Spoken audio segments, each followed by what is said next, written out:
ನಮಸ್ಕಾರ. ನಮ್ಮ ಇಂದಿನ ವಿಷಯ ಅರಿವಳಿಕೆಗೆ ಮೊದಲು ಶಸ್ತ್ರಚಿಕಿತ್ಸೆಗಳು ಹೇಗೆ ನಡೀತಾ ಇದ್ವು ಅಂತ.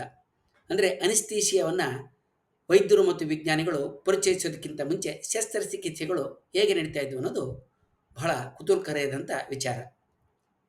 ನೋವು ಅನ್ನೋದು ಒಂದು ಪ್ರಾಣಿಯ ಅಸ್ತಿತ್ವದ ಗುರುತು.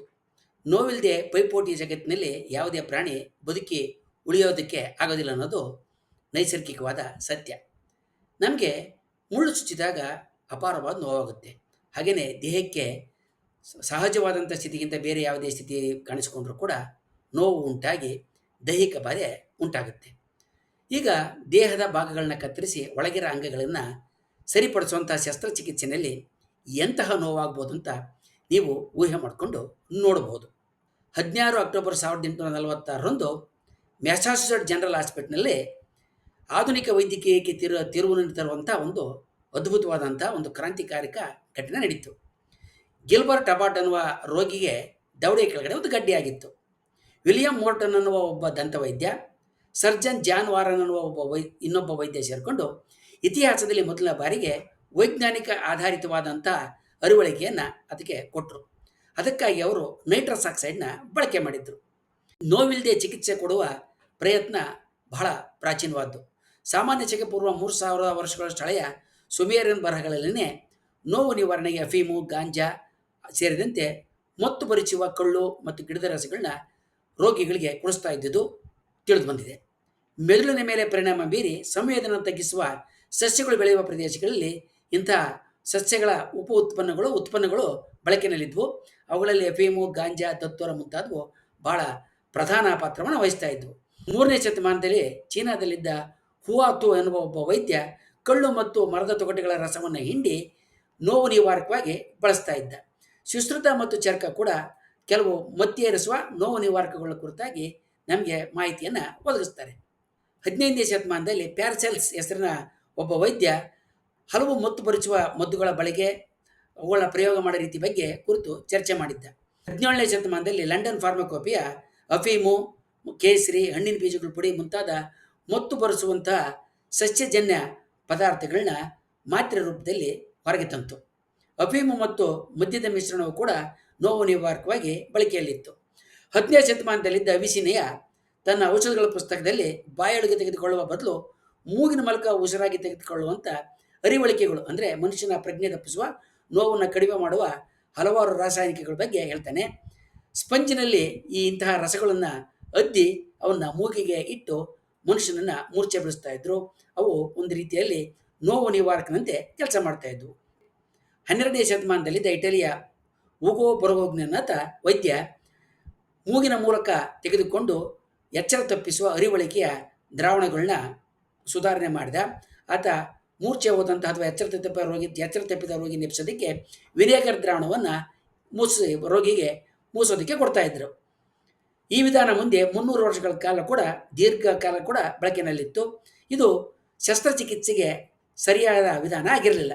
17 ಮತ್ತು 18ನೇ ಶತಮಾನದಲ್ಲಿ ರೋಗಿಗಳು ಬಾಯಿಗೆ ಬಟ್ಟೆ ಇಟ್ಟು ಅವರು ನಾಲಿಗೆ ಕಡ್ಕೊಳ್ದಂಗೆ ಮಾಡಿ ಅವ್ರನ್ನ ಬಿಗಿಯಾಗಿ ಮಂಚ ಆಸನಗಳಿಗೆ ಕಟ್ಟಿ 4-6 ಜನ ಗಂಡಸರು ಅವ್ರನ್ನ ಅಲ್ಲಾಡದಂತೆ ಹಿಡ್ಕೊಂಡು ಮದ್ಯ ಕುಡಿಸಿ ಶಸ್ತ್ರಚಿಕಿತ್ಸೆಯನ್ನು ಮಾಡ್ತಾ ಇದ್ರು. ಸುಲಭವಾಗಿ ಮತ್ತು ಬೇಗ ಮುಗಿಸುವ ಚಿಕಿತ್ಸೆಗಳು ಮಾತ್ರ ಆಗ ಸಾಧ್ಯ ಇದ್ವು.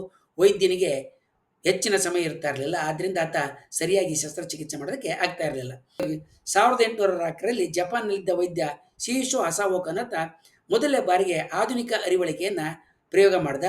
ಆತ ಹಲವು ಸಸ್ಯ ಮೂಲಗಳಿಂದ ಹಲವಾರು ರಸಗಳನ್ನ ಪಡೆದು ಅವನ್ನ ರೋಗಿಗಳಿಗೆ ಎಚ್ಚರ ತಪ್ಪಿಸೋದಕ್ಕೆ ಬಳಸ್ತಾ ಇದ್ದ. 16 ಅಕ್ಟೋಬರ್ 1846ಕ್ಕಿಂತ ಮುಂಚೆ ಎಲ್ಲ ಶಸ್ತ್ರಚಿಕಿತ್ಸೆಗಳಲ್ಲಿ ಅರಿವಳಿಕೆ 2ನೇ ಸ್ಥಾನದಲ್ಲಿರ್ತಾ ಇತ್ತು. ರೋಗಿಯನ್ನು ಕಟ್ಟಿ ಹಾಕೋದು 1ನೇ ಸ್ಥಾನದಲ್ಲಿರ್ತಾ ಇತ್ತು. ಅರಿವಳಿಕೆಯಲ್ಲಿ ಈ ಥರ ಪ್ರಮುಖ ಪಾತ್ರ ವಹಿಸುತ್ತೆ ಅಂತ 1275ರಲ್ಲಿ ರಸತಜ್ಞ ರೇಮುಂಡಾಸು ಲುಲುಸು ವಿವರಣೆಯನ್ನು ನೀಡಿದ್ದ. ಪ್ರಷ್ಯಾದ ಸಸ್ಯ ವಿಜ್ಞಾನಿ 1540ರಲ್ಲೇ ಗಂಧಕದ ಆಮ್ಲ ಮದ್ಯ ಬಳಸಿ ಈ ಥರ ಪಡೆದಿದ್ದ. ಪ್ಯಾರಾಸೆಲ್ಸಸ್ ಇದರ ಅರಿವಳಿಕೆ ಗುಣ ತಿಳಿದಿದ್ದ. ಆದರೆ ಆತ ಈ ಥರನ ಬಳಸಿ ರೋಗಿಗಳ ಎಚ್ಚರ ತಪ್ಪಿಸುವ ಪ್ರಯತ್ನವನ್ನು ಮಾಡಿರಲಿಲ್ಲ. 1772ರಲ್ಲಿ ಜೋಸೆಫ್ ಪ್ರಿಸ್ಟ್ಲೆ ನೈಟ್ರಸ್ ಆಕ್ಸೈಡ್ನ ಕಂಡಿಡಿದ.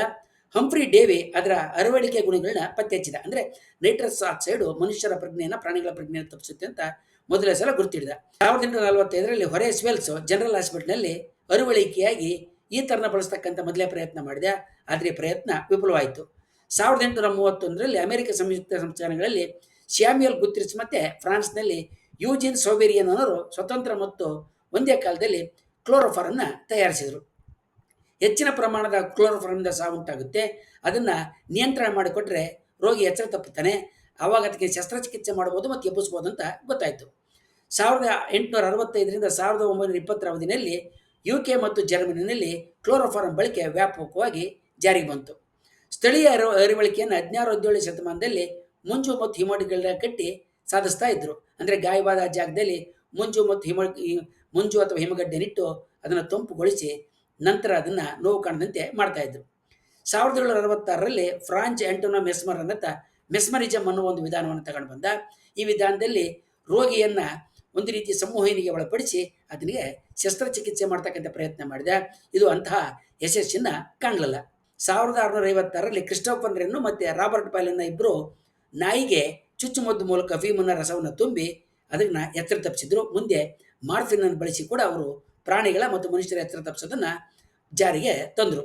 1853ರಲ್ಲಿ ಸ್ಕಾಟಿಷ್ ವೈದ್ಯ ಅಲೆಕ್ಸಾಂಡರ್ ವುಡ್ ಅನ್ನತ ಈಗ ನಾವು ಬಳಸ್ತಾ ಇರತಕ್ಕಂಥ ಆಧುನಿಕ ಸಿರಿಂಜನ್ನು ತಯಾರಿಸಿದ.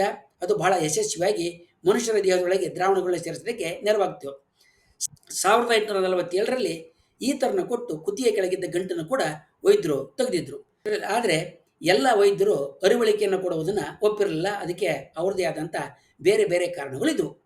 1849ರಲ್ಲಿ ಫ್ರೆಂಚ್ ವೈದ್ಯ ಫ್ರಾಂಕೋಯಿಸ್ ಮ್ಯಾಗ್ನಿಡೆ ನೋವು ಪ್ರಾಣಿಗಳ ಆರೋಗ್ಯಕ್ಕೆ ಅತ್ಯಂತ ಅನಿವಾರ್ಯವಾದಂಥ ಮೂಲ ಅಗತ್ಯ, ಅದು ಅರಿವಳಿಕೆಯಿಂದ ಧಕ್ಕೆ ಆಗುತ್ತೆ ಅಂತ ವಾದ ಮಾಡಿದ್ದ. ಹಾಗೆಯೇ ಅರಿವಳಿಕೆಯನ್ನು ಕೊಡದೆ ಶಸ್ತ್ರಚಿಕಿತ್ಸೆ ಮಾಡಬೇಕು ಅನ್ನೋದು ಅದನ್ನು ವಾದ ಆಗಿತ್ತು. ಚಾರ್ಲ್ಸ್ ಡೆಲುಷನಾ ಮೈಗನ್ ಅಂತ ಜೆಫರ್ಸನ್ ಮೆಡಿಕಲ್ ಕಾಲೇಜಿನಲ್ಲಿ ಸ್ತ್ರೀರೋಗ ಮತ್ತು ಹೆರಿಗೆ ವಿಭಾಗದಲ್ಲಿ ಮುಖ್ಯಸ್ಥನಾಗಿದ್ದ. ಈತ ಯಾವುದೇ ಸಂದರ್ಭದಲ್ಲಿ ಮನುಷ್ಯನಿಗೆ ಅರಿವಳಿಕೆಯನ್ನು ಕೊಡಬಾರ್ದು, ಹೆರಿಗೆಯ ಸಮಯದಲ್ಲೂ ಕೊಡಲೇಕೂಡದು.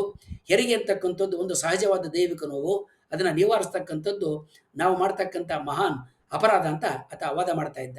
ಆದರೆ ಇವೆಲ್ಲ ಪ್ರತಿರೋಧಗಳನ್ನ ದಾಟಿ ಆಧುನಿಕವಾಗಿ ನಾವೀಗ ಸಹಜವಾಗಿ ಎಲ್ಲ ಬಗೆಯ ಅರಿವಳಿಕೆಗಳನ್ನು ಒಪ್ಕೊಂಡಿದ್ದೀವಿ. ಜಗತ್ತಿನಾದ್ಯಂತ ಪ್ರತಿದಿನ ಲಕ್ಷಾಂತರ ಶಸ್ತ್ರಚಿಕಿತ್ಸೆಗಳು ಅರಿವಳಿಕೆಯಿಂದ ನಡೀತಾ ಇದ್ದಾವೆ.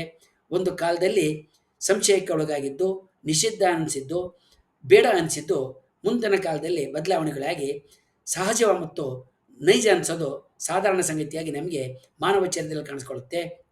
ಇಂತಹ ಮಾನವ ಸಮಾಜಕ್ಕೆ ಮತ್ತು ವಿಜ್ಞಾನಕ್ಕೆ ಸಂಬಂಧಿಸಿದ ಇತರ ಸಂಗತಿಗಳನ್ನು ಇನ್ನೊಂದು ವಿಡಿಯೋದಲ್ಲಿ ತಿಳಿಯೋಣ. ವಂದನೆಗಳೊಂದಿಗೆ.